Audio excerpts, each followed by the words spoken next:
Welcome to This Must Be the Place. I'm your host, Alo Galinsky. Each week, I'll uncover what's happening in Sonoma County, diving into the hidden gems and quirky corners. I'll be interviewing some of our local legends, as well as people you didn't know you need to know, all through the eyes of a craft beer enthusiast living in wine country. Join me as we explore one sip, one story, and one adventure at a time, and together we'll find out why this must be the place. Some conversations challenge us, others change us. Today, we're exploring why this must be the place for conversations that matter. And to do that, we're speaking with Kathy Witkowicki, the CEO of the Sonoma Speaker Series. She's the driving force that brings to Sonoma County some of the most dynamic voices in politics, art, science, and sports. Welcome, Kathy. Good morning. Good morning. Thank you for having me. We're really excited to have you on this podcast and for our listeners to glean a little bit of insight into the background of the Sonoma Speaker Series and just what makes your kind of targeted audience tick and want to come. So we'll dive right in here. I'd love to hear a little bit about your background and also hear what was the initial inspiration for starting a speaker series. Well, my background is I'm a registered nurse in my prior life, and then I was a mom of 4 children in my second life, raised them, and then in 1996, I decided to go back to work and started the Sonoma Valley Mentoring Alliance, which is a one-on-one mentoring program for at-risk youth. And I ran that program, grew that program for 20 years, just about 20 years. And then I retired thinking I would travel, but I got bored and boring, and I decided to start the speaker series. When I was doing the Mentoring Alliance, I was trying to come up with the fundraiser that was different than the usual gala, dinner, sit down, fund a need, auction. I think we have donor fatigue here in Sonoma. So I was trying to come up with something a little different for our fundraising. And I decided to do some speakers, bring some speakers in. And I brought in General Zinni, who was a 4-star general in charge of the whole ISIS crisis. And I brought in Governor Newsom and his wife, Jennifer. Both of them sold out. They were both very successful. I decided when I decided to come back after retirement, well, maybe I'll do a speaker series. And I did. And I kind of met a couple of people who had been instrumental in NPR. And they had retired and they wanted to be involved. So they also came and helped me in the beginning. In the very beginning, we had quite a few people who were NPR people. We had Scott Simon, we had Neil Conan and Ken Rudin and Brooke Gladstone, a lot of NPR people.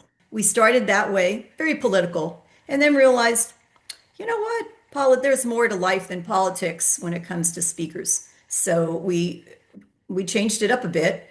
Unfortunately, both of them are now no longer with the series. One moved away and the other passed away. But so left me. And so I have a wonderful board of directors. I created a nonprofit so we would be able to try and go out and fundraise one more time because I never am going to get out of the fundraising business, unfortunately. It seems to be my life. Yeah. Well, it sounds like you've created something really wonderful there, especially with kind of switching gears up from as you said, the sit down and dine and auction and wine fundraiser. I think there's always a need for something fresh and refreshed. And as you said, moving away from the political speakers, I guess you would say that's kind of how your series has evolved from your initial vision or initial guest targets. Is there a vision for kind of what you want this to be down the road, or is it just kind of evolving year to year? I will say it is really evolving year to year. We had very little, funding in the beginning. We were using ticket sales, which don't really amount to much because we try to keep these events very affordable. So it's not the gala pricing. It's prices that are affordable for everybody who's interested in attending can pretty much get there. Makes it a true community event. But it is definitely evolving into what I believe now is that we are more competitive in terms of like being able to afford some of the speakers that are out there that go through agencies or speaker bureaus. So instead of me contacting the agencies and the bureaus now, they're contacting us and saying, hey, we've got some speakers we think Sonoma would love, or they're getting in touch with us to try and get us to, contract with some of the speakers that they represent. in the And that beginning. always helps. I mean, it's Yeah, always nice to have somebody else kind of meet you halfway or come to you say, hey, we have this really exciting speaker we want to have on. Peeling back the curtain a little bit, I'd love you to tell our listeners kind of what the process is for selecting and vetting potential speakers. Do you have something rigid in place, or does it depend on the field and vibe you're going for? there's really nothing rigid in place at all with this speaker series. We're very fluid. I have a board. There are myself and 8 people on the board. And what we do is we sort of listen to our audience. Our audience members will oftentimes give us suggestions. We ourselves come up with ideas. So if we have had too much politics in the last few months, we'll look to see what do we have that's out there that's not politics right now. Although I will tell you that politics is our biggest seller. Who can we bring in like a celebrity? We brought in Huey Lewis. He was fabulous. People loved him. He told stories about, the era that he was, a rock star. And it was the era that most of the audience members lived through and loved him. So, we'll bring in inspirational speakers. We just had Anthony Ray Hinton was here. He was on death row for 30 years for a crime he didn't commit, and he, through the help of Brian Stevenson, was able to get freed and came and spoke to us about what that was like. And it was kind of incredible. Death row, you're in a cell that's about 6 feet by 8 feet. And before we had people enter, we taped the floor so they could see what this man spent 30 years in. And he got so many standing ovations. It's like sometimes people just need to be inspired and not depressed. Right. Sounds really powerful. Very powerful. So, as selecting all these speakers, vetting them, can you describe a dream speaker you've been working to secure or have in your eyes mind of somebody you'd really love to have in the series, and what makes them a must-have for the series? Well, we're a pretty liberal community in Sonoma Valley anyway, and I think that is who we are attracting to attend these events. So after the whole debacle with January 6th, what was going on there with the Capitol and, with Trump and impeachment, Liz Cheney rose to the top of our list. She was somebody that I never thought we would be able to get, and she is our opener for January 2026. Wow. So Liz Cheney is coming, and in my mind, she is a defender of democracy, and I feel like our audience is going to come out in droves for that. I wish I had it. I wish I had a venue twice the size because I know that I have no trouble filling it. Our democracy feels very threatened, and I think people will want to hear from her because she put a lot of her life on the line by becoming a defender of democracy. And Sure. so she's our opener, and I can't wait because I'm just super excited that we have gotten to the point in our evolution where we can have a speaker like that. That's absolutely fantastic. And it sounds like you have a great bang to the 2026 years starting off. And I'll have you preview that a little bit more down the road. Yeah. But I do want to ask you about a speaker that you think has had the most memorable or perhaps surprising impact on the audience. Is there one that stuck out to you in particular? Diana Nyad, she was the swimmer who swam from Cuba to Florida in the water with no shark cage, made history, 53 hours, 110 miles. And she said to us, instead of having a sit down interview for an hour and then Q&A with the audience, is there any way I could just have a half an hour and just talk to the audience on my own? And I was a little skeptical about that because we do have a format. Our platform is an hour-long interview with an interviewer. And we did have someone who was very informed and ready to interview her and sit down. And then we thought about it and said, you know what, let's just see what happens. And she got that audience on their feet so many times during her half hour where she just talked about never giving up. And she was 64 years old when she did that. She's now like 71, something along those lines. And she just inspired the hell out of everyone that we all just went away going, oh my God, I feel like I can just go out and conquer the world right now because look at what she did at that age in her life because she just wouldn't give up. So she's recent. She just spoke not too long ago, and she would be somebody that comes right to my mind as one of our most inspirational speakers. Sounds like a really profound impact for everybody in attendance there. Yep. And speaking of attendance, I know the series is known for its intimate setting, and I'd love to hear from you. Why is this personal connection important to the experience you're providing? When I go to some speaker series events that are in very large auditoriums and there's 2,000 seats and I'm probably sitting more towards the back than the front, I am watching the speaker on a screen. I'm not even, they're just a tiny little person up there that I can't even really see. So thank goodness for the large screens. But I have no connection to them. I don't get to ask them a question. I don't get to raise my hand and get the mic. I don't get to get a photo with them. I don't get to say hello or how much I appreciate all they've done. I'm just kind of herded in and herded out. Our venue is so small and intimate with 350 seats that there isn't a bad seat in the house. If you purchase a very affordable VIP ticket, you get to have a VIP experience with the speaker. We have a professional photographer, Melania Mahoney, who does all our photos, so you get to have a photo with the speaker. We have Readers Books, our little local independent bookstore, who's in the lobby selling books that are pre-signed by our speaker if they happen to be an author. And if you have a question during the last half hour, you raise your hand and I hand them the mic, and people just ask their question.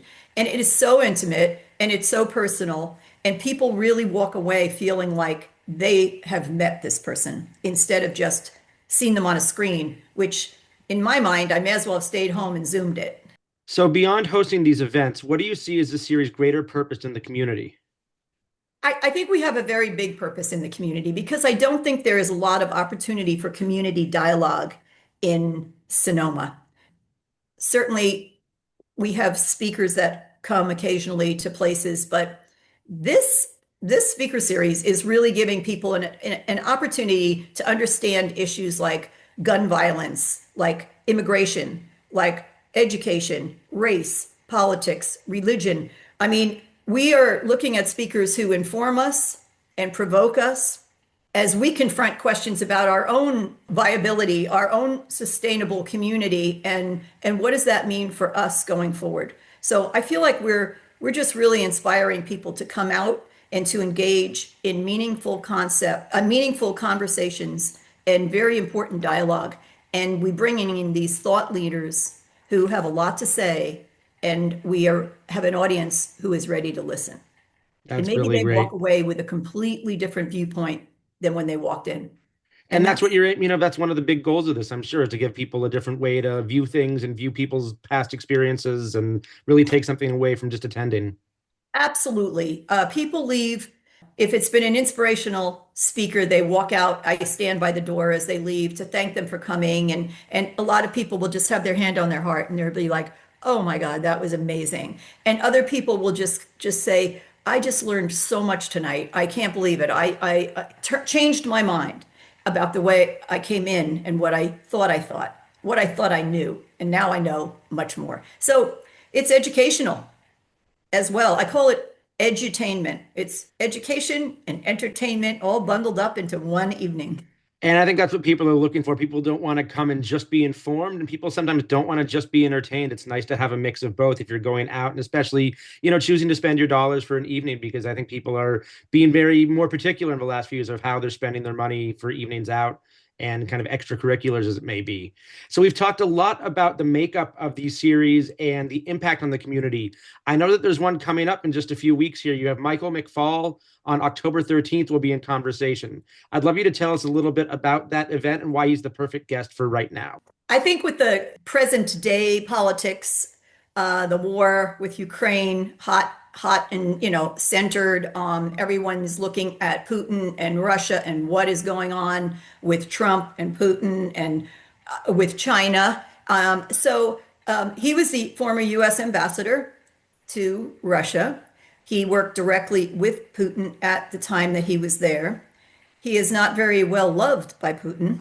He has an enormous amount of knowledge in this regard.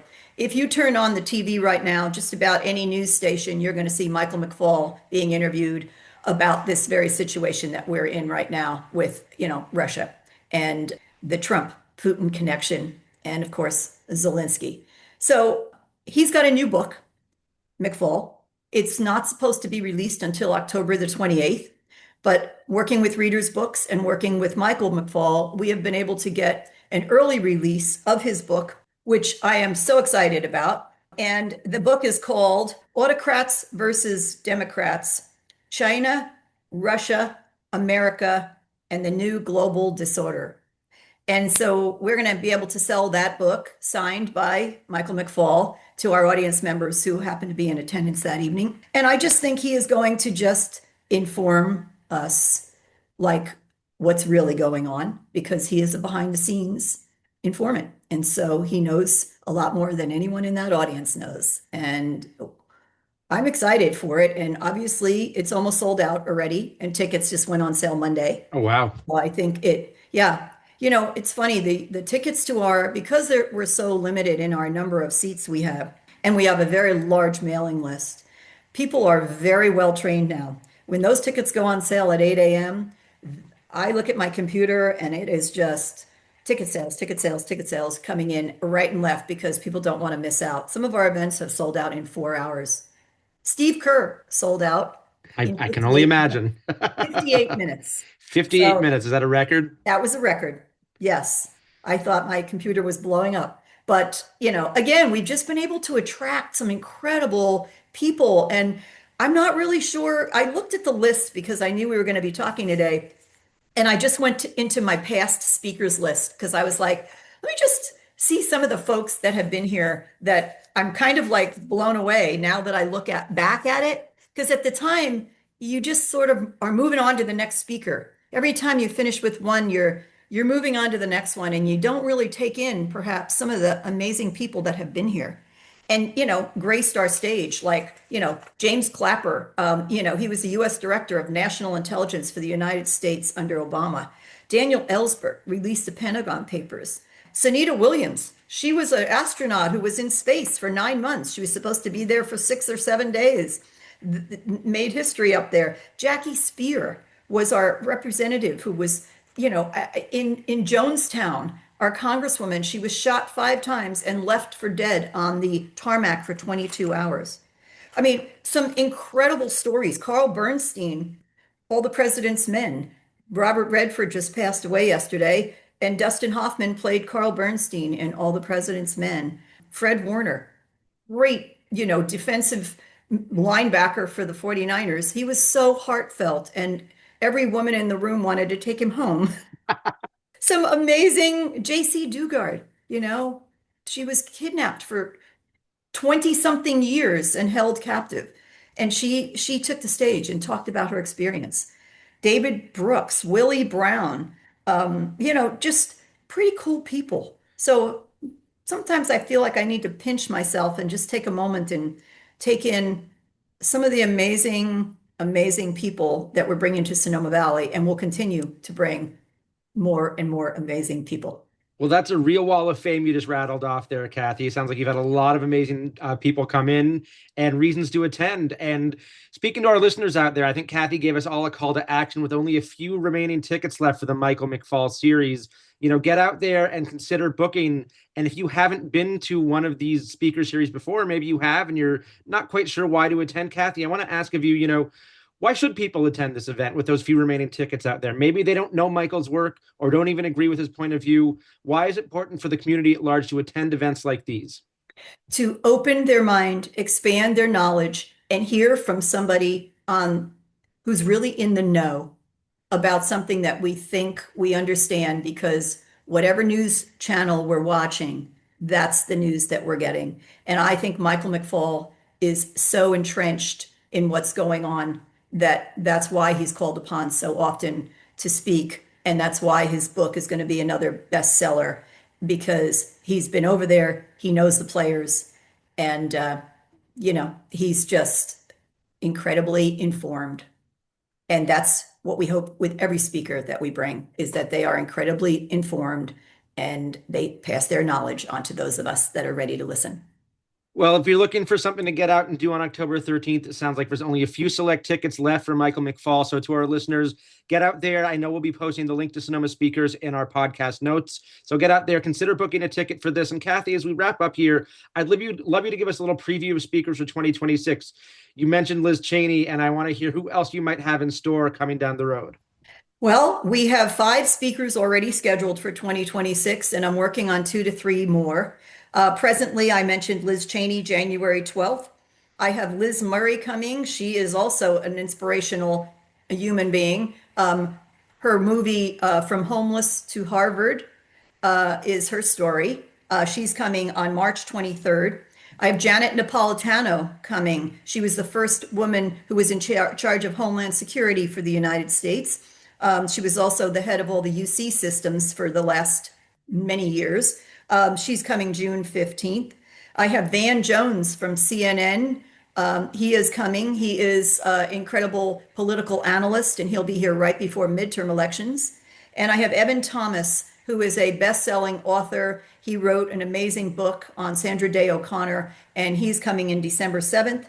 I'm working on a couple of other surprises that if I get them, they'll be great, and we'll be squeezing them in. And yeah, our website, sonomaspeakerseries.com, and all the information you could ever want or need is in there and on there. And I really thank you for having me.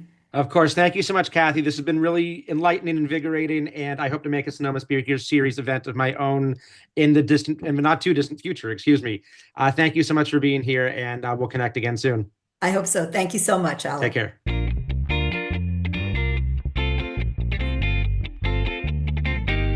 For 50 years, the Sonoma County Harvest Fair has been a pillar of our community, celebrating the best of our agriculture, winemaking, and culinary arts. This year marks a major milestone, the 50th anniversary of the fair. And to celebrate, we're joined by Amy Tosconi, who has served on the board of the Harvest Fair for 4 years, to explore its rich history, the impact the fair has on local producers, what attendees can expect from this golden anniversary event, and how it manages to stay relevant in a constantly changing world. Welcome, Amy.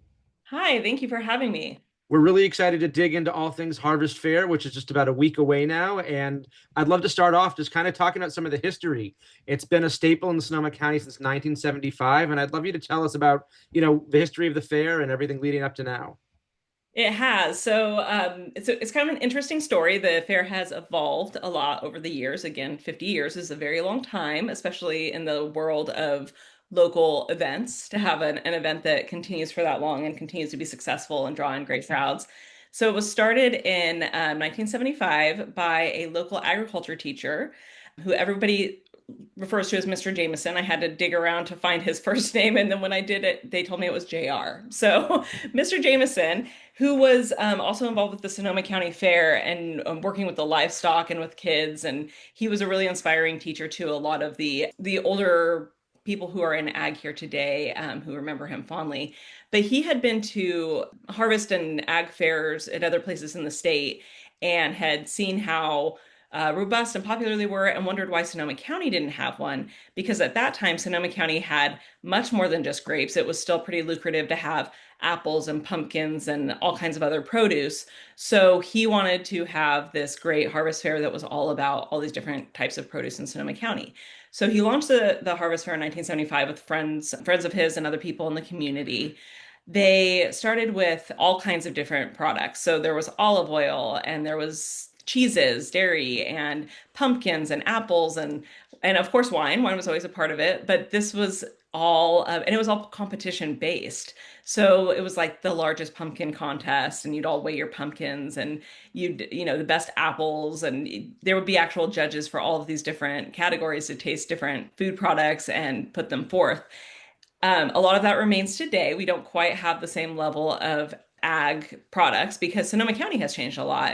A lot of the farmers who used to farm some of these other food products have evolved to plant grapes, because grapes are the more lucrative crop of the day, and that's how farming works. You plant what you can sell and what you can get your best prices for to be able to be sustainable yourself as a business. About 10 years ago, we still had some of the pumpkins, some of the other produce there. But today, the Harvest Fair is a large professional wine competition. It's a professional and amateur wine competition as well. So if you're the ones making wine in your garage still, there's a place for you at the Harvest Fair. You can still come and do amateur wine competition. It's also there's a food competition. So you can win gold medals for baked goods and for different dishes. Restaurants apply to that, caterers apply to that. So we have a great food component, and there's an olive oil competition. And then we always give an award to a brewery. I know your background is brewing, so we have a brewery or cidery that wins an award as well. And then we give away ag awards every year, which has been going on for a long time with the Harvest Fair as well. Sounds like a lot of delicious reasons to attend. And you did touch on how, it's still very competition based, although it has evolved. Can you tell us a little bit more about the evolution of the Harvest Fair and maybe its evolution of the mission since its inception? Yeah, it's interesting. I think the goal has always been focused on celebrating local food and ag. So that has really remained steadfast. And, one way they do that is with our ag awards. There's amazing people in this community who work really hard to ensure that we have grapes that are able to sell and that this whole system keeps working and all of that. So that's really been a large focus, is just focusing on the agriculture. So as much as it's about wine, it's also about the people who grow it and the people who make it. So that's an important component. The event itself has evolved quite a bit through the years. So it used to be a full weekend. It used to be 3 days. And there were a lot of things to see and do. When it wasn't just wine, it was much more family focused. There were a lot more things for kids to do. But over the years, as it's moved more towards wine, I think it's more of an adult event. So now it's held on one night only. So we do this Saturday night. This year it's October 11th. And it's a gala format, so great wine tasting, great food tasting, and then all of the winners who win the food competition are exhibiting there. So the years, unfortunately, when the kids were running around with the pumpkins are are a little bit gone, but we have some other great events in Sonoma County for that as well. So that's really been the evolution. It's just the way the event has been run has changed. Also, the way that the competitions run, the kind of competitions that we have has changed. But the heart of the mission to celebrate local Sonoma food and ag has really remained steadfast. We still have a lot of reverence for that piece of the spirit, I guess, behind the Harvest Fair. And as you mentioned kind of at the very beginning of this, that the product wouldn't be anything without the people behind them and the stories told. So I imagine that's really important to capitalize on. Would you like to give us a quick overview of what attendees could expect to experience at the fair, from the wine competition to food tasting? What else is there out there for people to come enjoy? Yeah, absolutely. So the event is from 6 to 9 p.m. on Saturday, October 11th. We have over 100 wineries who participate, so there's lots and lots of wine to taste. We also have many food vendors. I think we have over 30 food vendors who will be there doing small bites. And those are really well curated. So you have your restaurants and your catering companies and your food competition winners who are coming, and they put a lot of effort into what their one bite is going to be that they're going to share with the community. Then you have some breweries that come. This year, the winner of our brewery award was Parliament in Rohnert Park. They're a great brewery, great family. They've been really supportive of us through the years, so they will definitely be there pouring their beers, as well as some others. And then we have a best dressed competition. So we ask now, we just started this last year, that everybody, wear your coats, your tails, your ball gowns. You can get as dressed up as you want.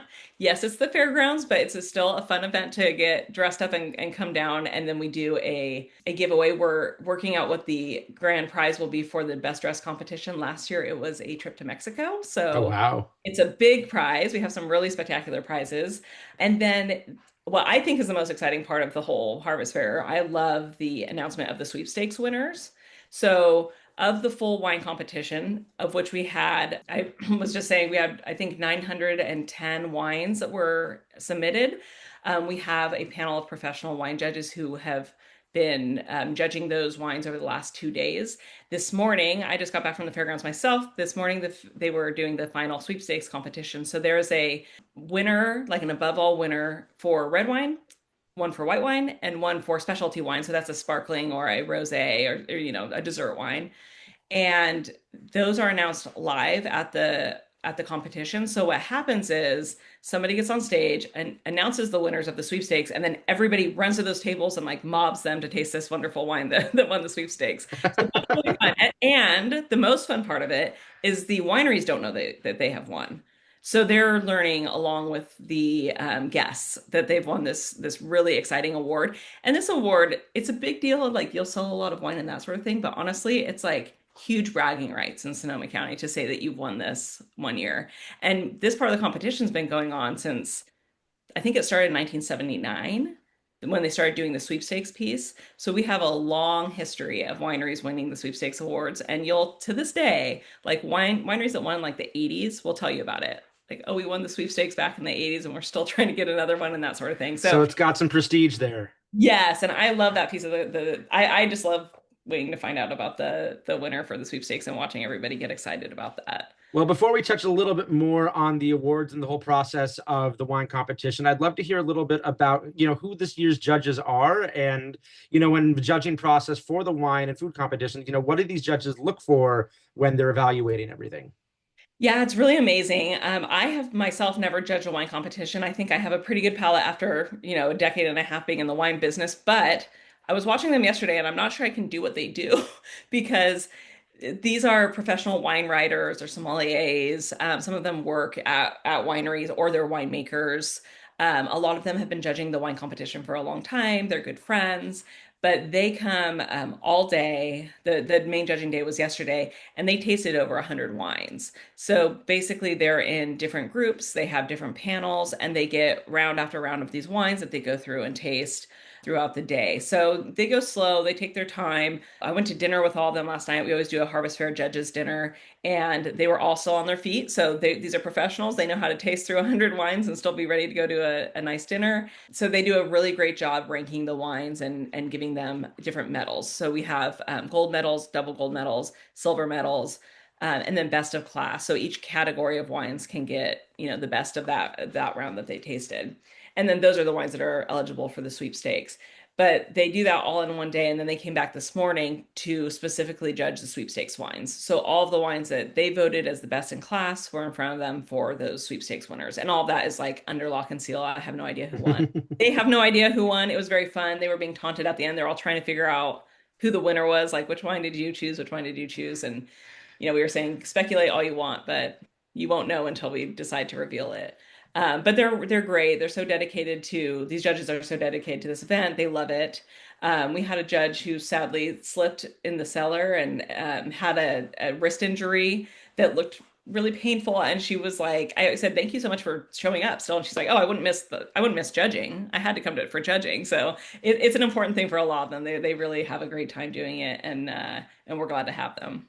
Now, switch in a little bit to talk about the competition itself. What makes this wine competition stand out? We're in a wine-rich region. I mean, Sonoma, Napa Valleys are, wine-centric. Why this wine competition? Why do people enter this one? And what does winning an award mean for a winery? So I think what's interesting about this wine competition is it's only Sonoma County. So in order for you to enter this wine competition, you have to have grown the grapes in Sonoma County. Your winery could be out of the area, but the grapes have to be from Sonoma County as part of the agricultural mission of the organization. That's kind of fun because it really makes it this centralized community effort. Like I said, it's got such a long history that wineries just really love doing their Harvest Fair Awards every year.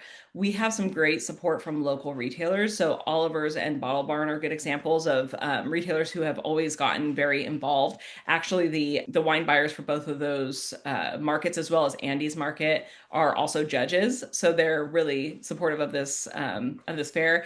And if you win, good prizes, then you end up getting your wine sold in those areas. They'll do big displays around the Harvest Fair winners. So that is a way that they really put that in front of the community. It's run like a very professional wine competition.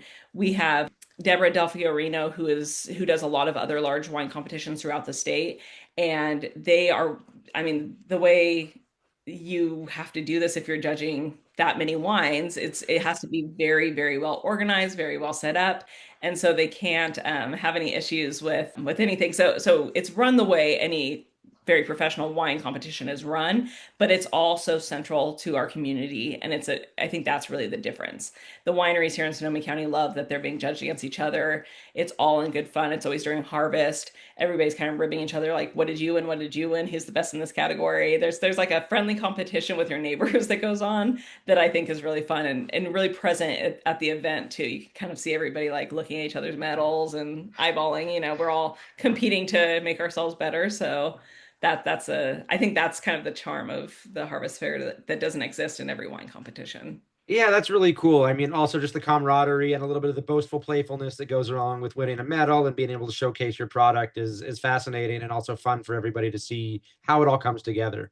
Yeah, absolutely. So switching a little bit to the food competitions you mentioned, I know that you said caterers and some other food, restaurants come aboard. What are you looking for in the entries for the professional food competition, and how does that competition highlight the region's culinary innovation? Yeah, so restaurants can enter, caterers can enter, bakeries. For example, I was just looking at some of the social media that was coming through from like Custo Bakery and some of those who put in, they had like a bacon jam that they put in. So you could put in, pantry goods and you win different medals. So it's still, it's gold medals, double gold, similar to the way that we do the wine competition. And then you're able to kind of tout that within your own restaurant. If it's something that you have in a restaurant, you can display to your audience that this is a food product that won this medal. We also have a lot of these are food products that end up in groceries. So again, at like Oliver's, for example, we were just giving all these little gold medal stickers to the buyer from Oliver's this morning so he could go stick it on the food products and the wine products that won medals from the Harvest Fair. So the community here in Sonoma County also knows about this event, and they know that professional food judges have judged these products and that they've been deemed really special. As part of my consulting and my work, I also teach at Santa Rosa Junior College at Schoen Farm, which is a farm and winery that's run by the Santa Rosa Junior College. So that I was thrilled this year because they won the professional olive oil competition. So best olive oil, and we have the stickers all over, our olive oil products that say, we won this best of show olive oil competition. So it's just really fun, that idea of growing something locally and how that translates to people and to enjoyment of food and wine and how important food is to wine and those things that go together are just it's a really charming piece of the whole puzzle. So yeah, we love that we have that food competition and our food competition, our chefs that get involved really love it. And many of them will be there at the Harvest Fair to share those same bites with or those same products with the public. And I imagine that's special for the attendee to be able to actually come and meet some of the chefs and the people behind the food rather than just having a representative from that restaurant or catering company on site that maybe, hasn't conceptualized everything. I know I just got back from Yakima Valley recently to see the hop harvest and especially all that work that goes into everything from basically what I said, ground to glass is fascinating and really special to, as you mentioned, see those relationships kind of blossom. So yeah, absolutely. You can really see especially because this happens during the harvest season. So people have to break away from harvest to come out for a night and have fun and dress up. And so that's always fun because you can hear the conversations that are happening there on the floor, about what have you picked? How far through are you? What's the fruit looking like? Everything that goes into that harvest business. That's kind of a part of the charm that happens there on the floor. now, how does the fair specifically support Sonoma County's agricultural, culinary, and winemaking communities, especially these small family-owned producers? Well, so this gives family-owned producers a opportunity to really get in the spotlight. Anyone from small wineries to some of these small food purveyors. And you'll hear, stories of wineries who won the sweepstakes awards or won double golds and that really made a big impact on their business. If you've started a small family brand or if you've had a small family brand, but it's kind of like low production and you're not well distributed, or maybe you don't have a huge marketing budget, winning one of these awards can mean a lot for your brand. So that's a really great support for small family farms. And then also, we do our Ag Awards, and that's a really fun thing. We have a young person in agriculture and agribusiness award that comes out every year that always puts a spotlight on somebody who hasn't been here farming for, 50 years, somebody who's been maybe a little bit newer to the farm business, but is making a really great impact. So that shines a spotlight on them and hopefully gives them a little recognition, as well as a Friend of Agriculture award and a Lifetime Achievement Award. And then, we have a couple businesses that get an award as well. So that's really great recognition the farmers, the growers aren't always the ones that get that spotlight. They don't always get the recognition. So that's a really great way that we can give back to the ag community as well. Now, broadening the perspective a little bit, how would you say the Harvest Fair reflects and kind of responds to any larger trends, challenges that face the wine and food industries? I mean, climate change, evolving consumer taste or distastes, are there ways in which you've had to adapt or respond to any and all of these things? Yeah, I mean, the wine, that's I think a larger question for the wine industry in general, that Absolutely. wine industry is facing a lot of changes in consumer behaviors, in obviously climate change. This is an ag product, so climate change affects agriculture. We are a little bit, for the time being, we're a little bit safer than our neighbors our very famous neighbors to the east, because that's a hotter region. We still have, a lot of coastal influence here and a lot of ways we could go with varietals that will thrive in this area. But it's definitely something that's on everyone's mind. The consumer issue is on everybody's mind as well. We were having a conversation last night about things we can do at the Harvest Fair moving forward that might be really fun. For example, Sonoma Valley has their Vintage Festival this weekend, which is another great wine festival. Sonoma Valley is celebrating 200 years of wine harvests. So the first bonded winery in Sonoma Valley was 200 years ago, which is kind of amazing. So they're having a big celebration. And one of the things they're doing, which kicked off last night, was a spritzer event. So in fine wine, you don't necessarily want to say, add these things to your wine to make it a spritzer. You would think, conceptually that kind of takes away from the beauty of the wine. But if younger generations are looking for that sort of experience, and these spritzers are becoming much more popular, we want to give people what they want. We want them to enjoy wines and we want to be able to continue to sell wine grapes. Is that something we want to introduce to the Harvest Fair? We could have a spritzer competition. We could have an area where you can get, spritzers, mixed drinks, that sort of thing. So that would be just one example of the conversations we're having. And I think there's just a lot of conversation around that. And then also, how do we introduce, we hope that this event is an opportunity to introduce wines to some people who don't drink wine.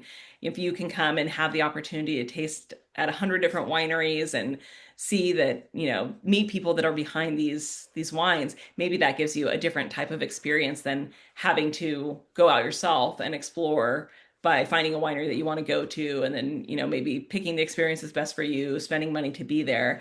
A ticket to the Harvest Fair is $100, so it's not a crazy expense to be able to taste that many wines, and also, have food and do all these other fun And talk to the people behind them that you might not get the access to if you're just doing a day out at the winery. Exactly. So you have it's a really great exploration experience, I would say, where you could really find what you like. Because the thing about wine is it's subjective. It's all about what you like. What kind of wines you like, what do you want to be drinking? How do you want to enjoy it? Is it something you want with food? Is it something you want on your patio? There's a lot of different ways to go with wine. It's just a great place to kind of learn all of that. Well, that sounds like a really fantastic time. I mean, it'd be great to be able to get out there and sample all these things, talk to the makers, and just celebrate all things Sonoma agriculture, food, and wine. As we get set to wrap up here, just a couple fun, quick questions for you. I mean, this isn't its 50th anniversary. It's a milestone event. Is there a grand vision for the next 50 plus years? You touched a little bit on, adapting to consumer tastes and the spritzers. Are there any new features, events, competitions you're considering for future harvest fairs? I think that we'll take those as they come, but this event is run by people who are boots on the ground every single day in Sonoma County. They know agriculture, they know their consumers, so they are just the greatest people to evolve as this comes along, and we're all so aware of the world that's changing here. So I think it's kind of fun because we don't know what it's going to look like in 10 years or 20 years, but we're really dedicated to having it still be here. So I think it'll continue to be a really fun event. And I'm sure you have people who come year after year, but for those people who are maybe on the fence this year or maybe new to hearing about the Harvest Fair, whether it's through our podcast or other ways of finding out, why should people attend the event? Oh, this would not be the year to miss. It's going to be very fun. I think everyone's really excited about having this milestone year. There are a lot of wineries have come out. We've had a lot of wineries that signed up. We have some new wineries that are joining us this year. We have really great food. I think we've stepped up the food year after year. So it's just going to be a really great time. And then I think it's just the feeling, the wine industry, it's no secret that the wine industry is having a bit of a hard time. And I think anytime you can get together and celebrate how we got here, for better or worse, we all have a lot of great history together. So here we are celebrating this milestone year, and we're celebrating all the history that this event has behind it and that our community has behind it. I just think from that perspective, it's going to be such great energy in the room. And I mean, that's what we're all looking for when we go out for a night, right? Is be somewhere where everyone's just having a blast. And it's quite literally the end of harvest season in Sonoma County. So I'm sure there's going to be a collective sigh of relief and jubilation and just celebration of all the grapes and the winemakers and everything that comes with that. This is the evening of Saturday, October 11th. So everybody who's listening, get out there, snag a ticket. I know you can go to the Harvest Fair social media and website. Amy, if there's anywhere else I missed to be able to find these tickets, go ahead and let our listeners know as we wrap up here. Yeah, harvestfair.org, all the information. You can see who our ag award winners are. My husband's always really good at mapping out his Harvest Fair adventure. So he writes the wineries that he wants to go visit so that he can be very strategic there. I highly recommend it. There's a lot to be taken in there. So that's a good method. And we're on social media at Harvest Fair for Instagram and Facebook. Please visit us.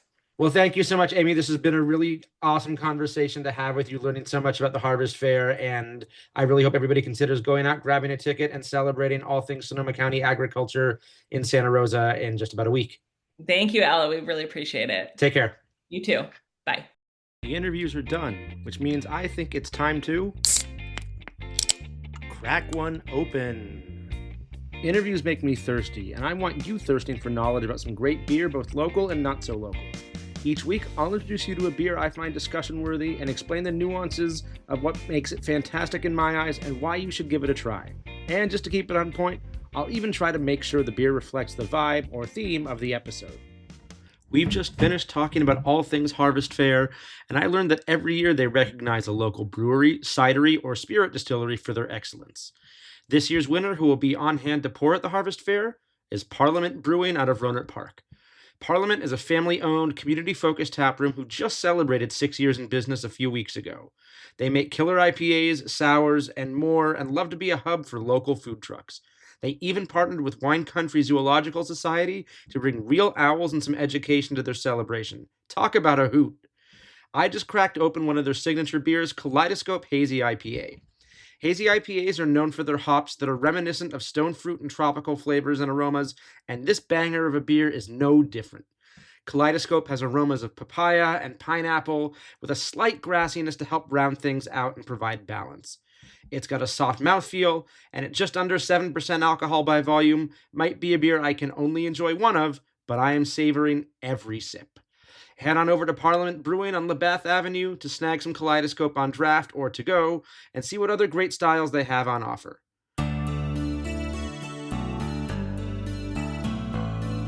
A huge thanks to Kathy of Sonoma Speakers and Amy of the Harvest Fair for bringing their insight to this week's episode. Until next weekend, cheers from your craft beer concierge. This Must Be the Place is produced by our friends at Pod Locally, an audio platform helping local voices connect to their communities. Don't forget to like, subscribe, or comment on all your favorite podcast apps, and visit the show notes for more information, links, and resources. Look out for our next drop on Sunday. Until then, I'm your host, Alo Galinsky, saying have a great week.